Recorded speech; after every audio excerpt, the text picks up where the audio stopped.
하시는 주님의 말씀으로 우리에게 오시는 말씀으로 만나게 하여 주시옵소서. 오늘의 배움이 우리 삶에 녹여져서 드러나는 말씀이 육신이 되는 삶을 살 수 있도록 인도하여 주시옵소서.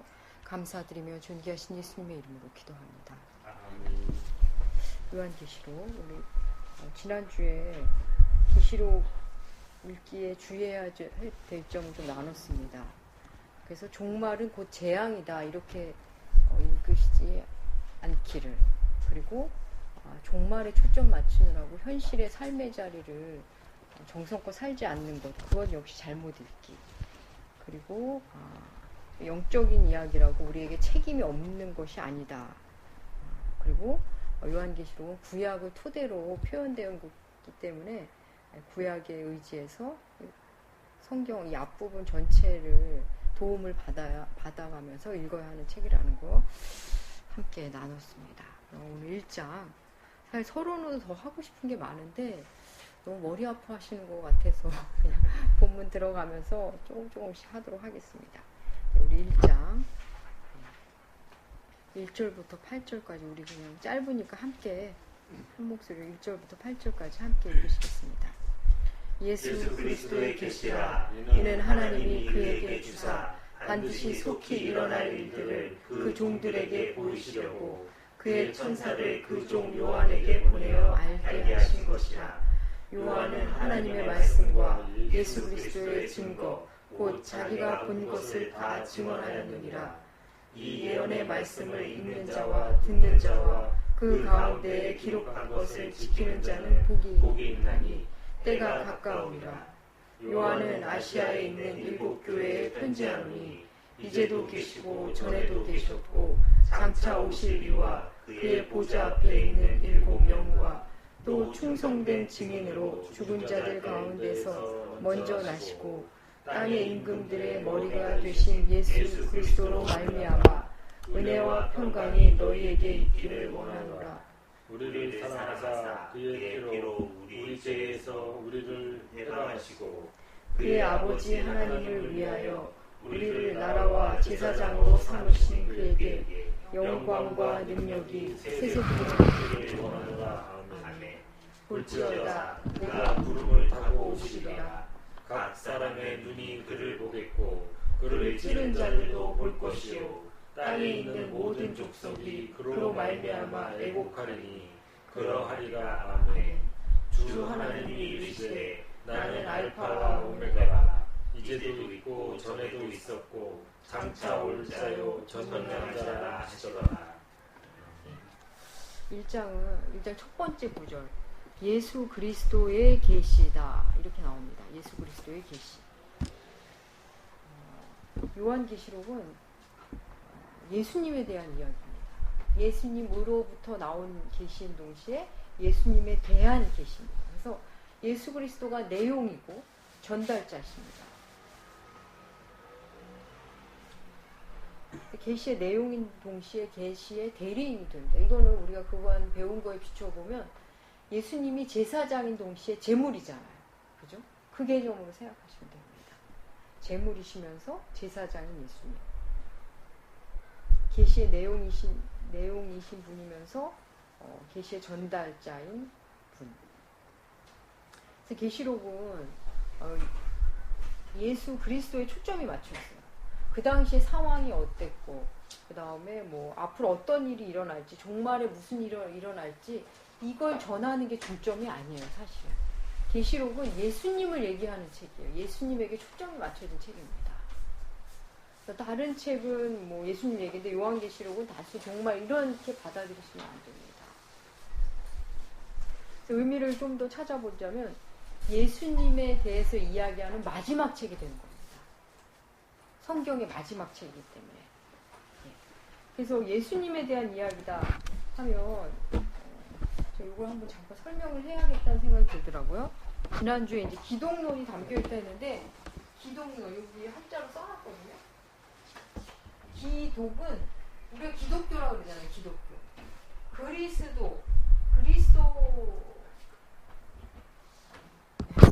그리스도라는 그리스도가 무슨 뜻이죠? 다 잊어버리세요. 기름 부음 받은 자.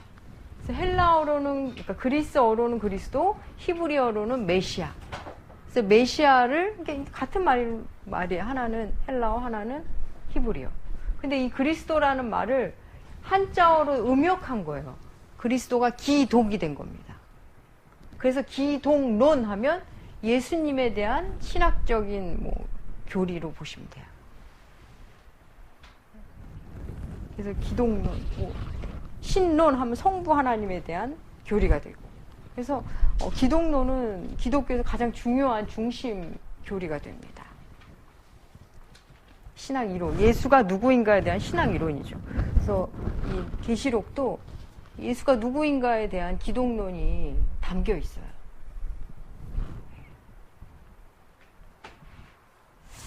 그래서 1절에 예수 그리스도의 계시다 이렇게 나오죠.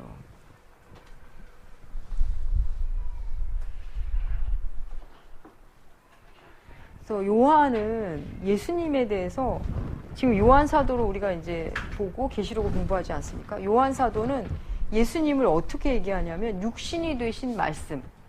여러분 요한복음 1장 1절 다 아시잖아요. 그죠? 한번 봅시다. 요한복음 1장 보겠습니다.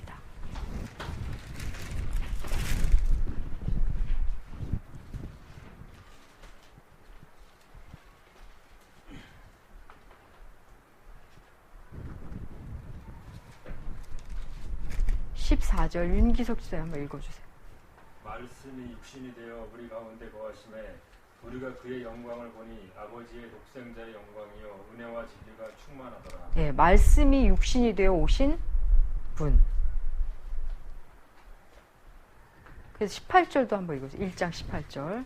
본래 하나님을 본 사람이 없으되 아버지 품속에 있는 독생하신 하나님이 나타내셨느니라. 예. 아버지 품속에 있는 독생하신 하나님. 우리 지난주에 배웠죠. 하나님이 낳은 분은 하나님, 사람이 낳으면 사람, 고양이가 낳은 건 고양이. 그렇게 이해하시면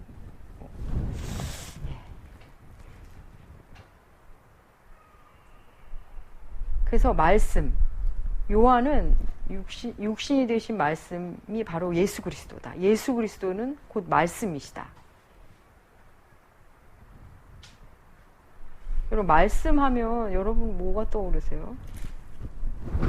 창세기 1장 2절에서 하나님이 천지 창조를 무엇으로 하셨죠? 말씀으로 하셨어요. 그죠? 근데 그때 하나님이 말씀으로 분명히 하셨다 그랬거든요. 그러면 하나님이 어떻게 말씀을 하셨는지 궁금해 보시면 좋을 것 같아요. 히브리어로 말씀하셨을지, 헬라어로 하셨을지, 영어로 하셨을지 모릅니다. 과연 말씀으로 천지를 지으셨다는데 그 말씀은 도대체 무엇인가? 상상이 안 가요. 그죠? 근데 말씀이 또 육신이 되셨대요. 그래서 우리가 생각하는 이 말씀의 개념이 굉장히 우리식으로 그냥 무의미하게 지나갈 건 아닌 것 같아요. 그래서 창세기 1장 1절의 말씀은 이거 몇 차례 해서 아마 다 많이 아실 텐데 다바르라는 히브리어 말씀이 다바르거든요. 근데 이것은 말씀이란 뜻도 있고 물체란 뜻도 있고 사건이란 뜻도 있어요. 우리말에도 국어사전에 이렇게 나오잖아요. 이렇게. 그래서 다바르는 말씀이면서 사건이면서 물체가 돼요. 정말 하나님이 말씀하시면 그거 자체가 사건이 되잖아요. 하나님 말씀하시자 그게 생겨났잖아요. 그래서 정말 도대체 말씀이 뭔지 정말 말로 하셔야 천지를 창조하셨을까? 여러분 이거는 상상해 보시면 좋을 것 같아요. 어쩌면 그냥 하나님이 계획만 해도 생겨나셨을 수 있지 않을까요? 그렇죠? 그래서 우리가 생각하는 이 말, 그러니까 말이 주는 우리가 주고받는 이 말만 묵상해도 하나님의 창조성을 조금 맛볼 수 있을 것 같아요.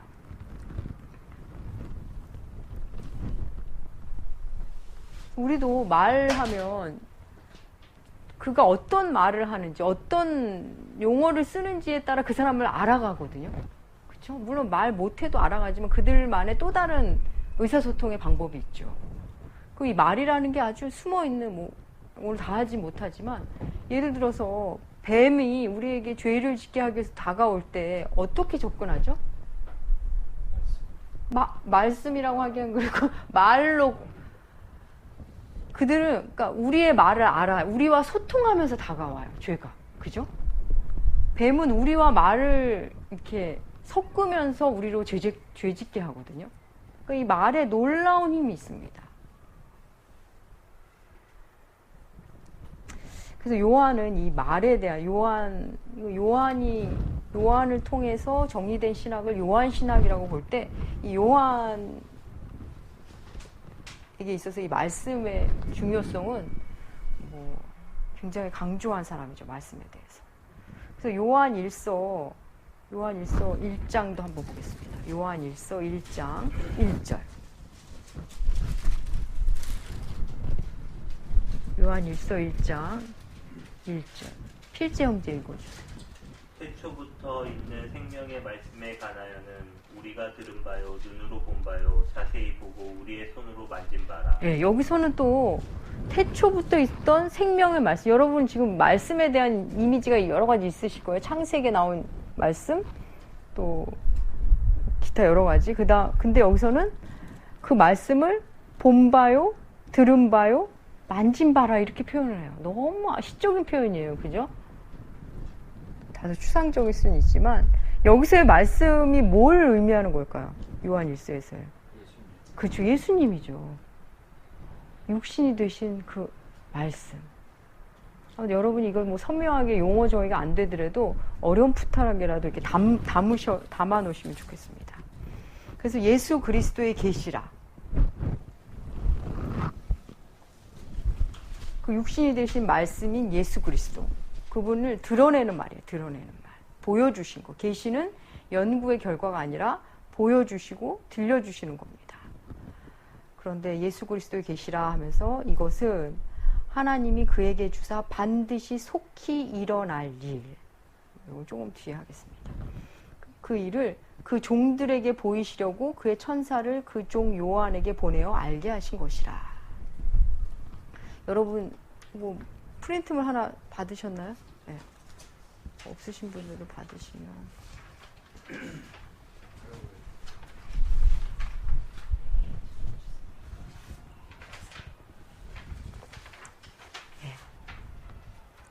거기에 뭐 순서가 하나님으로부터 출발하죠. 본문에. 하나님이 그에게 주세요. 여기서 그는 누굴까요? 예수님. 그리고 종들에게 보이시려고 마지막 받을 사람은 종들이에요. 천사를 요한에게 보냈대요. 순서가 뭐 어떻게 되죠? 하나님, 그 다음 예수님, 그 다음 요한, 종들. 순서가 되십니까? 네, 그래서 우리한테까지 왔어요.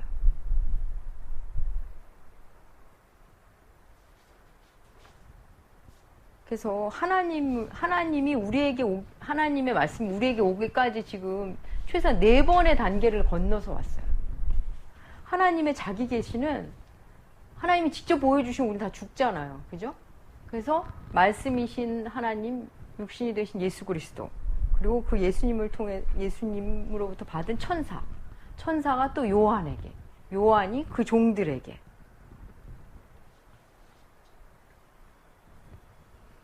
그래서 우리에게도 하나님의 계시는 누군가로부터 전달된 걸 우리가 듣습니다. 여러분의 삶에도 요한이 있을 거예요. 또 종들이 있을 거예요. 그래서 여러분이 받은 이 말씀도 하나님으로부터 나와서 몇 차례를 거쳐 여러분에게 오셨고, 그걸 받은 분들은 또 그 역할을 합니다. 여러분이 그 통로가 아마 되어주실 거예요.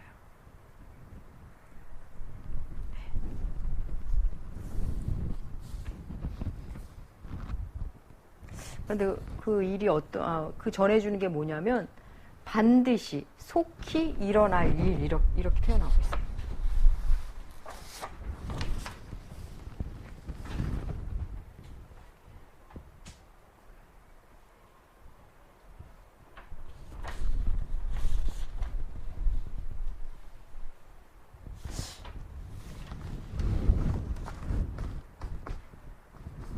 반드시 일어날 일이라는 것은 하나님이 그냥 반드시 할 일이에요. 근데 이것은 누구와 의논해서 하시는 게 아닙니다. 하나님이 친히 결정하셔서 하나님이 하신다는 거. 그럼 세상 일은 우리가 의논하고 협의하고 시행착오 속에서 일이 전진되고 해내지만 하나님은 그렇지 않습니다. 하나님은 기어이 하나님께서 하십니다. 하나님이 하시기로 하신 일은 반드시 하신다. 지체 없이 하신다. 여기서 속히 된다는 것은 이제 곧 얼마 안 남았어. 이런 의미보다 하나님이 기어이 하신다는 의미로 받아들이시면 돼요. 왜냐하면 이게 쓰인 지가 벌써 거의 2000년이 다 돼 가는데 아직 안 이런 선명한 것들은 그때마다 속히라고 생각했을 거 아니에요. 그죠? 100년, 그러고도 100년, 그러고 100년 이렇게 지났으니까 여기서의 속히는 반드시 하시기로 하신 일은 한다는 거죠. 그리고 이것을 읽는 사람마다 이 속히의 개념으로 받아들이시고 살면 그게 복입니다.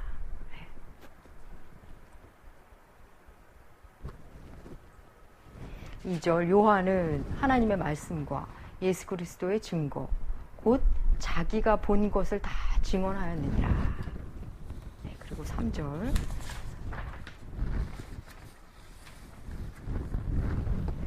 이 예언의 말씀을 읽는 자와 듣는 자와 그 가운데 기록한 것을 지키는 자는 복이 있나니 때가 가까움이라. 여러분 복이 있나니에다 좀 여러분 성경에 좀 표시를 해놓으면 좋을 것 같아요.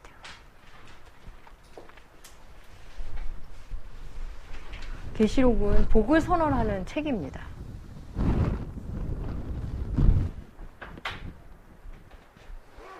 여러분 복하면 어디가 떠오르세요? 성경에서?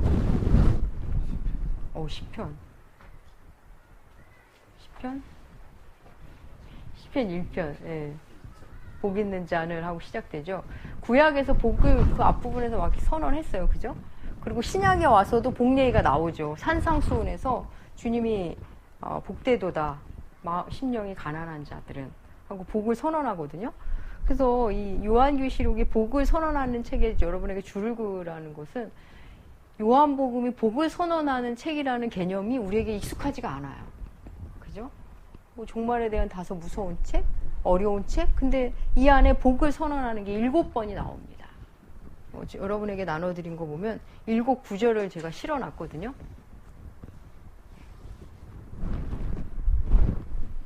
거기 복되도다가 있죠. 지금 읽은 곳, 복이 있나니. 그리고 두 번째도 있죠. 14절, 13절, 14장 13절에도 14장 13절 황여원 집사님 읽어주세요. 14장 13절. 예. 또 내가 들으니 하늘에서 음성이 말씀하되 지금으로 주 안에서 죽는 자들은 복이 있도다 하시매 성령이 이르시되 그러하다 그들이 수고를 그치고 쉬리니 이는 그들의 행한 일이 따르니라 하시더라. 예. 저 여기 프린트물에 제가 다 찾아놨거든요. 그걸로 보시면 뭐 어차피 한번 찾긴 하셔야 돼요. 그 다음 세 번째 16장 15절 강권사님 읽어주세요. 보라 내가 도둑같이 오리니 누구든지 깨어 자기 옷을 지켜 벌거벗고 다니지 아니하며 자기의 부끄러움을 보이지 아니하는 자는 복이 있도다. 네. 그다음 네 번째 19장 9절 윤기석 집사님 읽어주세요. 천사가 내게 말하기를 기록하라 어린 양의 혼인잔치에 청함을 받은 자들은 복이 있도다 하고 또 내게 말하되 이것은 하나님의 참되신 말씀이라 하고. 다섯 번째 20장 6절 황선자 집사님 읽어주세요. 첫 번째 구원에 참여하는 자들은 복이 있고 거룩하도다. 둘째 사망이 그들을 다스리는 권세가 없고 도리어 그들이 하나님과 그리스도 제사장이 되어 1000년 동안 그리스도와 더불어 왕노릇 하리라. 여섯 번째 22장 7절 윤기석 집사님 읽어주세요. 보라 내가 속히 오리니 이 두루마리의 예언의 말씀을 지키는 자는 복이 있으리라 하더라. 네, 마지막 22장 14절 필제 형제 읽어주세요. 자기 두루마기를 빠는 자들은 복이 있으니 이는 그들이 생명나무에 나아가며 문들을 통하여 성에 들어갈 권세를 받으려 함이로다. 네, 이 복에 대해서 나오는데 첫 번째 복이 지금 뭐와 관련된 복이죠? 말씀과 관련된 복이에요. 첫 번째가. 그렇죠? 그 다음 밑에 여섯 번째 보면 여섯 번째는 뭐와 관련된 복이죠? 예언의 말씀을 지키는 자. 예. 이것도 말씀에 대한 복이에요. 한번 1번과 6번을 한번 연결해 놓으시면. 그 다음 2번. 두 번째 복은 뭐에 대한 복이죠? 죽음에 대해서 얘기하면서 주 안에서 죽는 자가 복되다고 말하고 있어요. 그럼 눈치채신 분들이 5번 보면 20장 6절은 또 뭐에 대한 복이죠? 부활. 부활은 이제 죽어야만 부활이 있으니까. 그래서 두 번째와 다섯 번째가 또 연결이 되죠. 그 다음 세 번째 복을 보면 뭐에 대한 복입니까?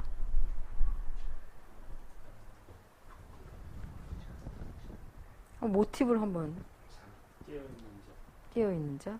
예. 옷과 관련된 옷. 아무튼 이제 뭐 다 맞으세요. 옷을 모티브로 삼은 복이거든요.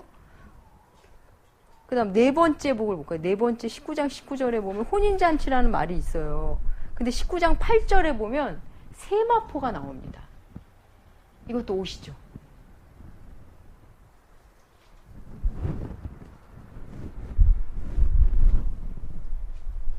네. 그래서 이 성경에 뛰어난 뭐라 그럴까요? 이 대칭적인 구조로 이렇게 서술하는 아주 뛰어난 구조를 이 복선언도 갖고 있어요. 그렇죠. 7번째도 복이죠. 근데 이것은 다 아우르는 복으로 이제 제가 요거를 따로 설명을 한번 따로 하겠습니다. 네. 한꺼번에 하면 여러분 너무 머리 아파하시는 것 같아서 본문을 하면서 하기로 하겠습니다. 그래서 이 복이 들어있는 책이에요. 계시록은 복을 우리에게 선포하는 책입니다. 복을 선포하는 책. 그러면 근데 우리가 복에 대한 개념 정의가 좀 필요합니다. 그래서 복을 실제 복이라는 말을 많이 쓰나요? 일상에서? 복과 비슷한 말로 뭘 쓸까요? 상, 복, 뭐 축복, 뭐. 근데 복의 개념이 여러분 일반 사람들이 복을 뭘 복으로 생각하죠? 보통은 돈 가지고 명예, 건강, 출세, 뭐 아무튼 그런 걸 다 복이라 그러잖아요. 근데 그게 왜 복의 개념이 그게 됐을까요?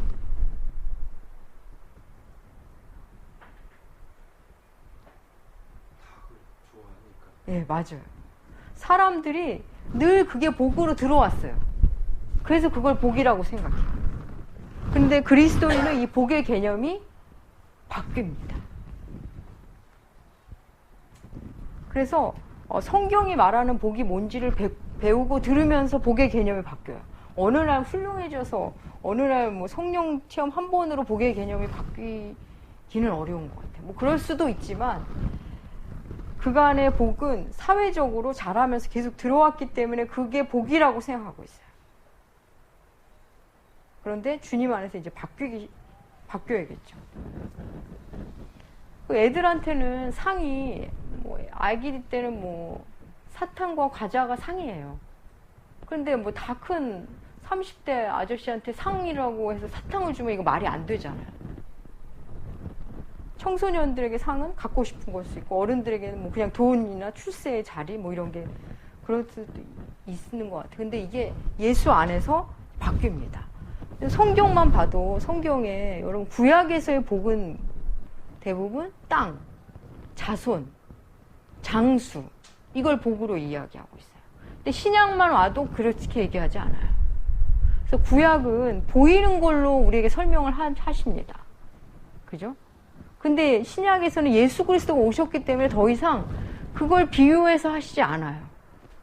근데 구약에서도 물론 복에 대한 개념을 이미 드러내고 하신 적이 있어요. 상급에 대한 것으로 생각할 때. 여러분 혹시 생각나세요? 아브라함이 찾아보겠습니다. 창세기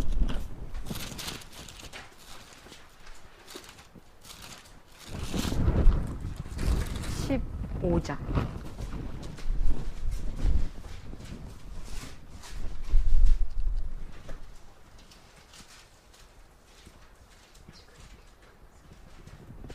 권사님 읽어주세요.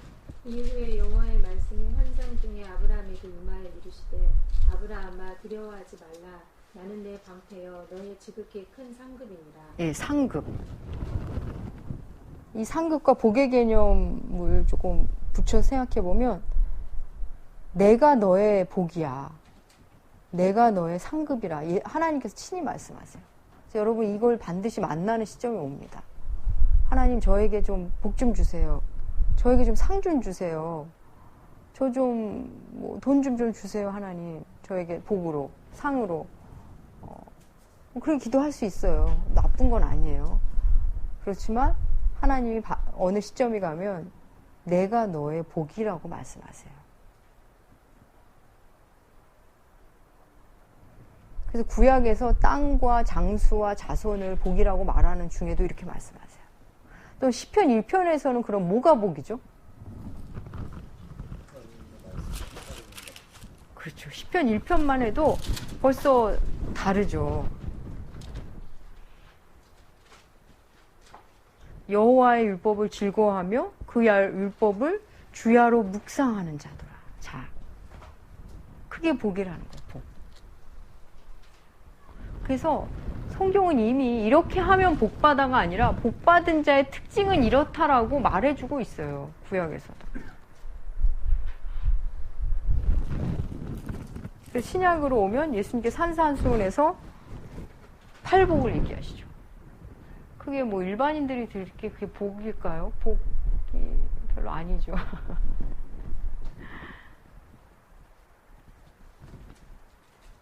그래서 주님 안에서 복의 개념이 바뀝니다. 그래서 인간관계에서는 내가 원하는 걸 받아야 상이고 내가 원하는 것을 받아야 복인데 영적인 세계, 하나님의 통치하에 들어오면 뭐 일정 부분 하나님 우리에게 맞춰서 주시기도 해요. 맞춰서 우리가 원하는 걸 주시지만 본질적인 것에는 우리가 하나님의 방식을 읽길 원하세요. 그러라고 이렇게 두꺼운 성경을 주셨고. 그래서 내가 원하는 걸 줘야 복이지. 어느 선까지는 하나님께 통할 수 있는데 어느 시점이 들고 우리가 성장하면 우리도 깨달아 알고 하나님도 그렇게 안 해주신다는 거죠. 정말 하나님이 주시고 싶은 걸 주길 원하시죠. 그러니까 그거예요. 물고기를 받아 먹는 게 막 좋지만 진짜 가르쳐주고 싶은 것은 물고기 잡는 법을 가르쳐주고 싶거든요. 선생님들은. 그죠? 언제까지 먹여줄 게 아니잖아요. 근데 물고기 잡는 법은 물고기 받아 먹는 것보다 좀 더 어렵게 느껴질 수는 있겠죠. 좀 부족한 비유죠. 그래서 계시록이 지금 시작하자마자 복 얘기를 하고 있어요. 어떤 자가 복이 있냐면 이 예언의 말씀을 읽는 자, 듣는 자, 그리고 지키는 자가 복이 있다고 말합니다. 그리고 4절.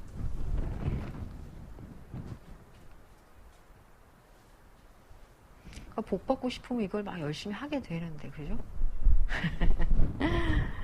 그리고 나서 이제 4절, 요한은 아시아에 있는 7교회. 여기서 아시아는 지금 우리가 말하는 아시아, 동남아시아, 여기가 아니라 터키 주변으로 보시면 될 것 같아요. 7교회에 편지한다. 7교회는 항상 성경에서 치른 완전수인 거 아시죠? 완전수. 그래서 7교회라는 것은 완전수이기 때문에 딱 그 7개의 교회라는 게 아니라 모든 교회를 얘기하는 거예요. 모든 시대의 교회, 모든 지역의 교회. 그러니까 오늘날 우리도 다 포함되는 거죠. 그런데 7교회 이름이 다 나와요. 11절에 보면 에베소, 서머나, 버가모, 두아디라, 사데, 빌라델비아, 라오디게아 이름이 나오거든요. 이 이름을 이름을 특정 교회를 내세우는 것은 실제 있는 교회의 그 사실성에 입각한다는 거예요. 그러니까 추상적인 말씀이 아니라 실제 있는 7교회. 그러니까 실제성이 있는 교회라는 말인 동시에 모든 교회를 말하기 위해서 7개를 한 거예요. 어떤 의미인지 아시겠죠? 아마 우리나라에도 대표적인 7교회 보내라 그러면 역시 우리도 다 포함된다고 보시면 되겠죠. 요한이 그 7교회라는 표현을 쓸 때 또 그런 의미를 모르죠. 했겠죠? 그러니까 하나님이 주신 말씀이니까 모르겠어요, 그거. 쓰긴 썼는데 그런 걸 모르고 쓰지 않았어요. 그게 모르고 썼을 수도 있고 알고 썼을 수도 있고. 그런 의미가 나. 그렇죠. 예, 예. 그래서 모르고 썼어도 이렇게 후대 사람들이 이걸 해석하는 힘을 이것도 하나님이 주신 거죠. 결국은 하나님의 사람들에게 7을 완전수며 그걸 상징한다는 걸 결국 알려주신 거죠. 이때 당시에는 일곱 교회가 또 그 전체 초대교회를 대표하는 였을 거예요. 교회였을 수도 있지 않아요? 네, 맞아요. 그랬을 것 같아요. 이 정도 있는 사람들이 이렇게 얘기하면 우리 교회는 빠졌네 이거보다는 그렇죠. 지금 있는 모든 교회 이렇게 받아들일 수 있을 만큼. 맞아요. 대표성이 있을 만큼. 그리고 그 다음에 나오는 막 그 특징들 보면 뭐 그러할 만한 진짜 다들 특징이 있는 그런 교회들입니다. 그래서 7교회 보내는데 이제도 계시고 전에도 계셨고 장차 오시리. 여기서 이제 세 분에 대한 묘사가 나온다고. 지난 시간에 잠깐 했죠. 이제도 계시고 전에도 계시고 장차 오시리. 그 다음에 그 보좌 옆 앞에 앉은 7명. 그리고 충성된 증인으로 죽은 자들 가운데서 먼저 나시고 땅의 임금들의 머리가 되신 예수 그리스도. 이렇게 세 분, 3위가 등장합니다. 맨 앞에는 성부 하나님, 두 번째는 성령 하나님, 그 다음은 예수 그리스도.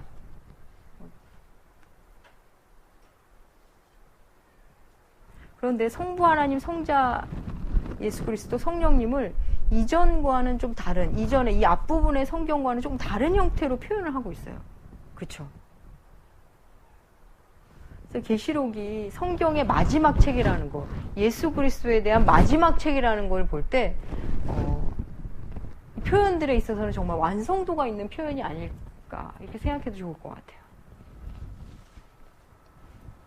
7명은 이사야서 11장에서 지난주에 봤으니까 넘어가겠습니다. 그래서 여기서도 7명이 완전성을 말하는 것. 벌써 7이 지금 우리가 배운 거 복도 7, 7영, 7교회 나오고 있어요. 이 부분에 제일 집중해서 보고 싶은 것은 5절 예수님에 대한 표현이거든요.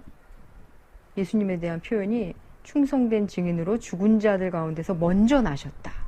우리 뭐 이거 알죠. 하나님이 죽은 자들 가운데서 첫 번째 부활의 첫 열매시니까. 그런데 이 먼저라는 단어가 그냥 첫 번째라는 의미도 있지만 그거보다 더 큰 의미. 그리고 시작이라는 말과 태초라는 말이 사실은 차원이 좀 다르잖아요. 그죠? 여기서도 먼저와 그냥 첫 번째 의미라기보다는 차원이 다른 시작을 말합니다. 차원이 다른 먼저. 제가 오늘 첫 시간 보고 여러분이 너무 좀 불편해하시면 자세히는 안 하고 재미있게 하실 수 있는 선으로 조율을 할 텐데 한번 해봅시다. 그래서 5절에서 보면 예수님으로 말미암아 은혜와 평강이 너희에게 있기를 원한다고 말했어요. 그죠?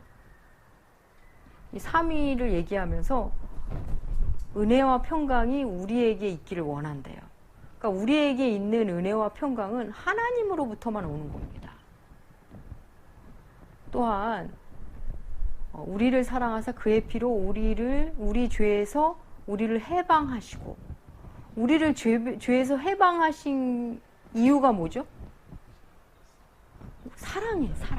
우리를 사랑해서. 이유가 사랑해서요. 네. 그 다음에 그렇게 하신 목적이라고 그래야 될까, 이번에는? 그건 6절에 나와요. 뭘 위해서 하셨냐면, 아버지 하나님을 위하여 우리를 나라와 제사장으로 삼으신 그의 영광과 능력이 세세토록 있기를 원하노라. 그래서 저는 요 4, 5, 6절이 여러분이 깊이 곱씹으시고 묵상하시면 어쩌면 요한계시록이 하고 싶은 말이 다 들어있을 수도 있어요. 있는 것 같아요. 우리의 결론이죠. 우리의 결론. 그리스도인의 결론. 그리고 우리가 알아야 할 것들. 하나님이 우리에게 우리의 죄의 문제를 해결해 주시고 우리 영의 힘겨움을 풀어주시고 해방시켜 주신 거는 사랑해서 하신 거예요. 사랑해서. 왜 사랑해? 몰라요. 그래서 여러분들이 왜 사랑하셨라는 질문을 가지면 참 좋아요. 멋모를 때는 당연하지. 예수님이 나 사랑하는 거 당연하지인데 어느 날 우리의 죄를 발견하면 내가 죄인임을 알게 눈뜨게 되면 왜 날 사랑하실까? 그 물음을 만나시면 참 좋습니다. 그리고 그렇다면 내가 구원받은 자로서 뭘 해야 하나? 하나님 아버지를 위해 살아야 돼요. 그래서 하나님 아버지를 위해서 우리를 뭘 삼으셨다고요? 6절에? 그렇죠. 나라와 제사장으로 삼으셨대요. 나라 하면 뭐죠? 나라? 우리 이거 뭐 너무 많이 했잖아요. 나라의 가장 큰 특징. 뭐죠? 통치. 우리를 나라 삼으셨어요. 그러니까 내가 하나님 나라가 된다는 것은 나한테 먼저 하나님의 통치가 임해야 돼요. 하나님이 날 통치하셔야 돼요. 나의 주인이고 나의 왕이 되셔야 돼요. 근데 그게 안 된 상태에서 어딘가를 하나님 나라로 만든다는 거는 좀 뭔가 이게 문제가 있죠. 뭔가 하는 것 같지만 부작용이 있어요. 1차 내가 하나님의 나라가 돼야 돼요. 하나님이 나를 통치하실 수 있게. 그리고 또 제사장 삼으셨어요. 삼으신. 제사장은 뭐죠? 뭐 하는 사람이죠? 네. 제사 드리는 사람. 그 의미가 뭐죠? 하나님과 사람 사이. 제사장만이 그렇죠. 중개자, 중보자. 제사장만이 지성소에 들어갔잖아요. 근데 이제 우리를 그렇게 삼으신다.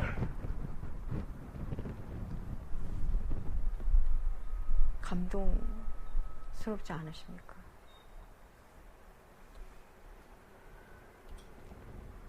그래서 그렇게 사랑하셔서 우리를 해방시키셨고, 해방된 우리는 하나님 아버지를 위한 나라와 제사장을, 해방된 우리를 또 제사장 삼으십니다. 그의 피로 우리의 죄에서 씻으셨다 그러잖아요. 저도 얼마 전에 그래서 우리의 신앙이 보혈 좋아하는 거 굉장히 좋은 거예요. 보혈 찬양 많이 하고 이건 좋은 건데 그것만 좋아하고 삶이 없는 신앙을 드라큘라 신앙이라 그런대요. 피만 먹고. 그래서 예, 근데 이제 거기서 멈추면 안 되고 이제 제사정적 삶, 주의 나라가 통치가 임하는 나로 살아야 합니다. 예. 그리고 7절. 볼지어다 그가 구름을 타고 오시리라. 각 사람이 눈이 그를 보겠고 그를 찌른 자도 볼 것이요 땅에 있는 모든 족속이 그로 말미암아 애곡하리니 그러하리라. 볼지어다 그가 구름을 타고 오시리라. 이게 구름을 타고로 번역을 했는데 좀 더 적절한 번역은 구름과 함께입니다. 구름과 함께.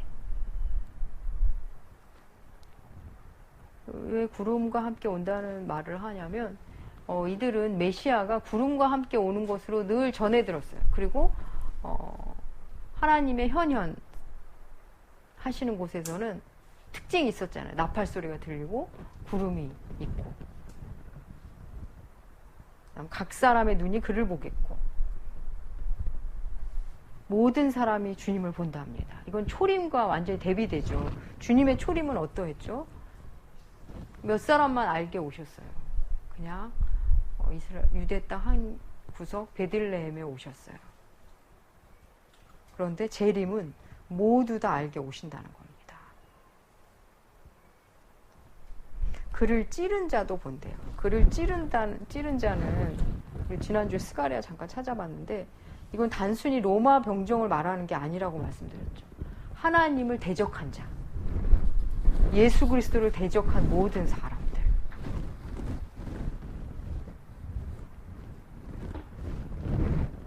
그들을 말합니다. 모든 족속이 그로 말미암아 애곡하리니 그러하리라.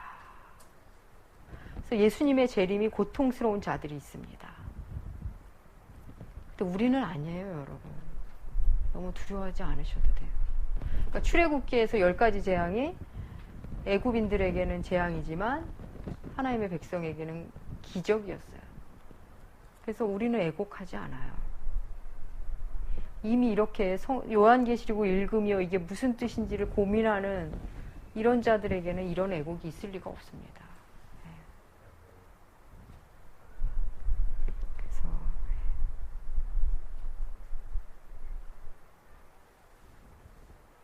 모든 족속이 그로 말, 땅에 있는 모든 족속이. 여기서 뭐 땅에 있는다는 말 자체가 뭐 상징하는 게 있죠. 그죠? 땅에 속한 사람, 족속들이 애곡할 것입니다. 예, 잠시 쉬었다 하겠습니다.